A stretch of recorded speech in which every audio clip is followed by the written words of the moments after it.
The summer had scorched the land dry. Cracks webbed across the hardened soil like veins of sorrow, and the once green fields had faded to a lifeless brown. In the heart of a humble village, nestled between hills and dusty trails, a farmer stood outside his modest home, his shirt clinging to his back with sweat. His hands were calloused, the result of years tilling the earth, an earth that now refused to give back. His wife watched from the doorway, wiping her hands on her apron, her eyes scanning the sky for a cloud that never came. Behind her, their young daughter, Mira, peeked through the gap in the wooden door, holding a doll stitched from scraps of cloth and hope. The sun beat down without mercy. Day after day. Week after week. No rain, no relief. The crops in their field had wilted. Corn stalks leaned like weary travelers, and the beans had stopped flowering altogether.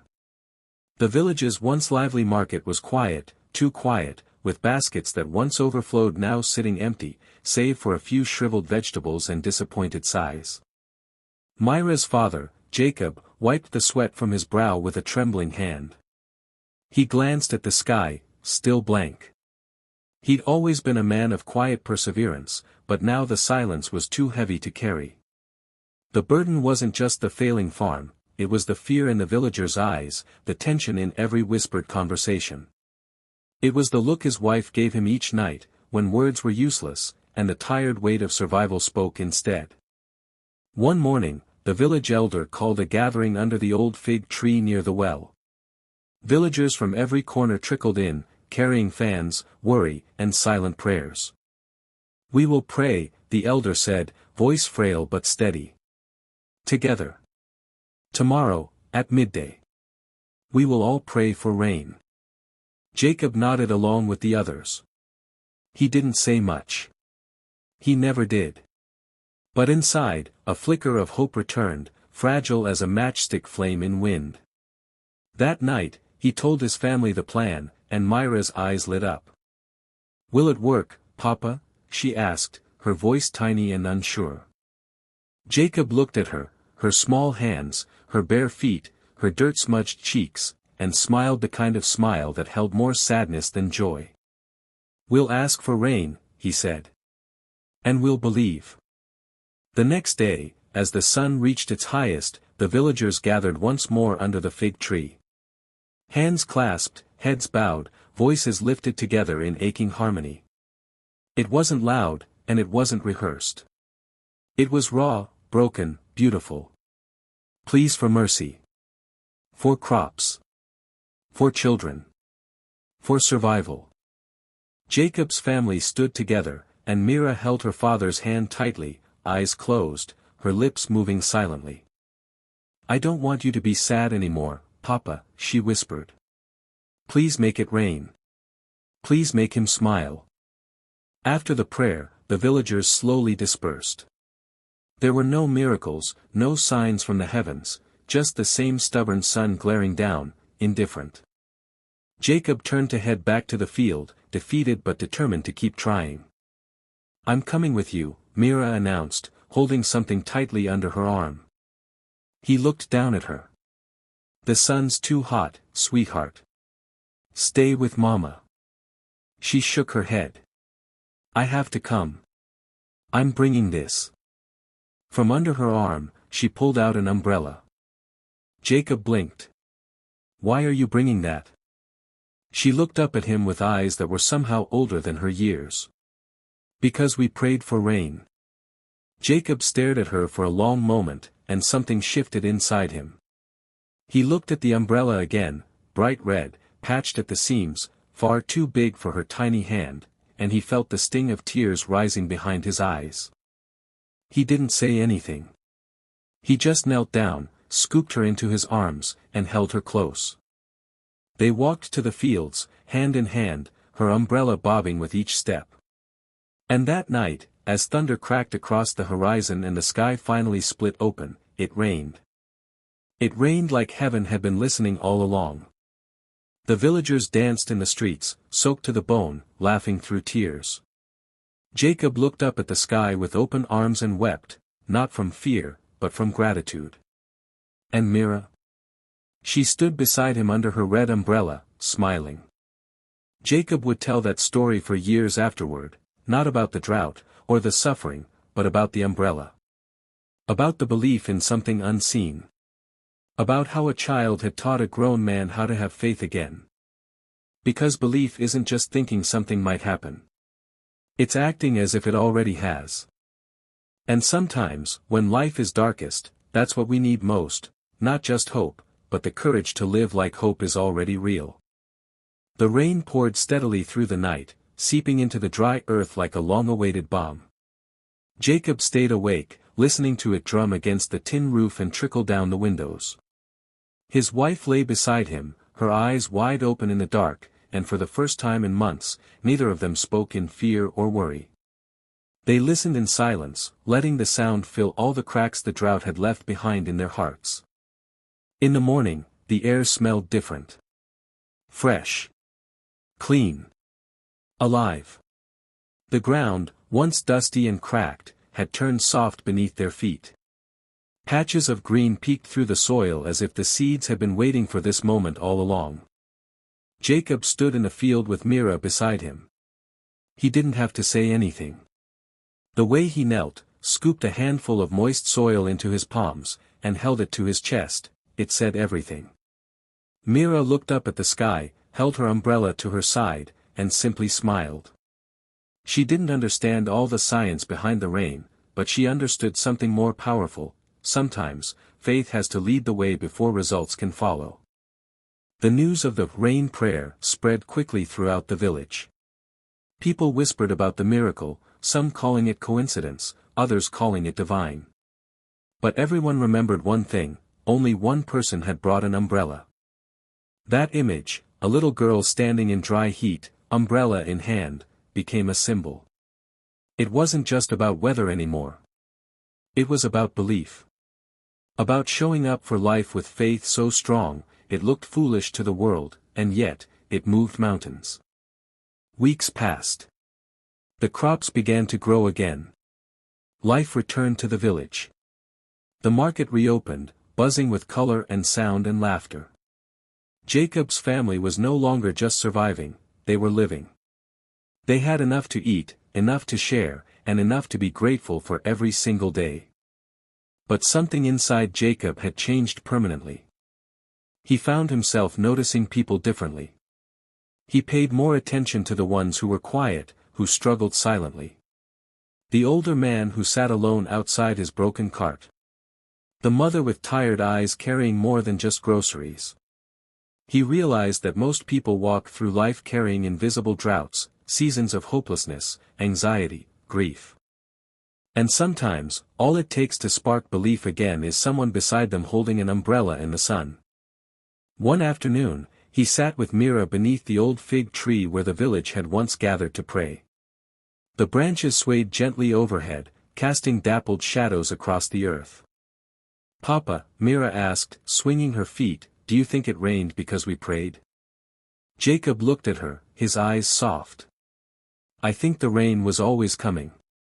But maybe our belief helped us hold on long enough to see it." She thought for a moment. "So the umbrella was like faith?" He nodded. "Yes, sweetheart. Faith that our actions meant something. That hope is real, even when we can't see it yet." Mira was quiet, then asked, "What if it didn't rain? Would we stop believing?" Jacob smiled. True faith means we keep believing anyway. It was a lesson that Jacob began to live every day. He didn't just return to his routines. He started mentoring others in the village, young farmers, students, anyone who felt stuck in a season of struggle. He shared the story, not to boast, but to remind them of something he himself had forgotten: mindset matters. When you believe in what you're doing, when you walk as if the answer is coming, even before it does, you prepare your life to receive it. He'd once thought strength meant working harder, pushing through, burying emotions deep inside. But now, he understood a deeper kind of strength: the courage to be vulnerable, the willingness to believe in the unseen, the choice to carry an umbrella into a cloudless sky. There were days when doubt crept in again, because that's human. There were dry spells. Failures. Moments when things didn't go as planned. But whenever that happened, Jacob would close his eyes and remember Myra's tiny hand holding that red umbrella. That image never failed to lift him back into focus. Years later, Myra grew into a young woman with bright eyes and a mind full of questions. She became a teacher, then a speaker, then a writer. She traveled to nearby villages and towns, sharing the story of her father, her family, and the rain. She spoke about the umbrella, about belief, and about living as if your dreams are already unfolding. She titled her first book, The Girl with the Umbrella. In it, she wrote, "Belief isn't just hope. It's action rooted in trust. It's holding your head high in the middle of the storm, or before the storm comes, because you've already decided to expect good things. It's preparing for the answer before you receive it. That's what opens the door." People from all walks of life wrote to her. They sent stories of how they had taken that idea into their own struggles, people starting businesses with no savings, students applying for scholarships with little support, single parents raising children alone. And in those letters, they said things like, "I brought my umbrella. I believed before I saw. Your story reminded me to expect rain." Jacob kept a copy of every letter. Each one was proof that belief travels farther than we can imagine. Because belief is contagious. Just like doubt. And the choice between them can define everything. One winter, Myra returned home to the village. She found Jacob sitting in the same field where they'd once waited for rain. He was older now, silver streaks lining his beard, his eyes a little more tired but still full of warmth. "It's cold," he said with a chuckle, handing her a cup of tea. She pulled a small umbrella from her bag and smiled. "Old habits." He laughed. "Still carrying that around?" "I never stopped," she said. "It reminds me that miracles need room to arrive." He nodded, his voice soft. "And faith is how we make space." They sat in silence, watching the clouds roll across the sky. Not in fear, but in peace. The years had passed like seasons in a journal, some filled with bloom, others with wind and loss, but Jacob never let go of what had changed him. The drought had taken much, but the lesson it left behind was priceless. He had seen firsthand how belief, especially during the darkest moments, could shift not only the direction of one's life, but the lives around them. That winter evening, after Myra returned home and shared her tea under the gray sky, the two of them walked quietly along the now fertile fields. The land was asleep for the season, but even in hibernation, it breathed potential. And that, Jacob realized, was the secret to peace, not in controlling what came, but in trusting that what was planted with love and effort would, one day, rise again. "Do you remember," Myra asked gently, "how you looked at me when I brought the umbrella?" Jacob laughed softly. "I thought you were crazy for a second. But then. I thought, maybe you were the only one of us who really understood." Myra's eyes shimmered. "I was just afraid of seeing you give up. I thought, if I believed enough for both of us, maybe you'd find a way to believe again too." He paused, letting the quiet between them speak volumes. "You saved our crop," he said. "But more than that, you reminded me what faith really means. Not wishing. Not waiting. But walking like the answer is already on the way." As the days grew longer and winter gave way to spring, Jacob's story continued to ripple outward. His farm became a symbol of resilience, not just because it recovered, but because it endured with spirit. Visitors began coming to the village, not to buy produce, but to hear him speak. He never called himself a teacher, or a philosopher. He always said the same thing. "I'm just a man who watched his daughter believe in something before it existed. And I followed her lead." His home became a haven for dreamers. Artists, farmers, students, wanderers. People who had lost hope, or were on the edge of letting go, came to hear about the umbrella. He would sit with them under the fig tree, or in the quiet of the fields, and he would listen more than he spoke. And when it was time to say something, he'd simply ask, "What would it look like for you to carry an umbrella today?" Not someday.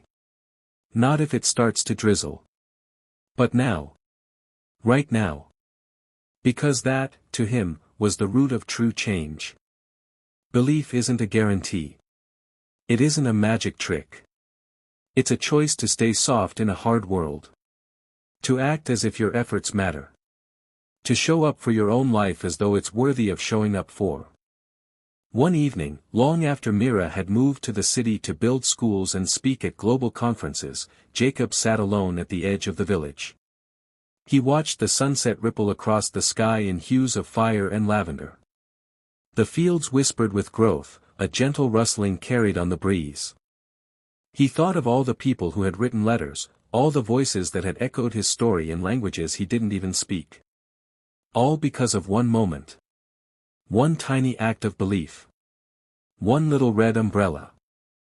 As the stars blinked alive overhead, he spoke aloud to the quiet. If I had let fear lead that day. If I had laughed at my daughter. If I'd walked away without noticing what she carried, none of this would have happened. And then he smiled to himself. But I did notice. And that's what saved me. He stood up, dusted off his hands, and began walking home. Halfway through the path, the breeze picked up, and he heard the faintest crackle in the clouds above. Maybe it was thunder. Maybe not. Either way, he reached into his bag and pulled out the old umbrella, still red, still patched, still full of meaning. He popped it open and kept walking. The next morning, as Mira read the letter he'd mailed her, written in his careful, slanted handwriting, she felt tears blur the ink on the page. He had written. Never stop carrying your umbrella, Mira. Even if the sky is blue. Especially then. Because the world needs more people who walk in faith, who act with hope, and who live like miracles are always just around the corner. Love always. Dad.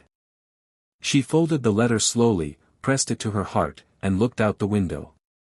It was sunny. Clear. No rain in sight. But she packed her bag, opened the door, and carried her umbrella anyway. Because believing is everything.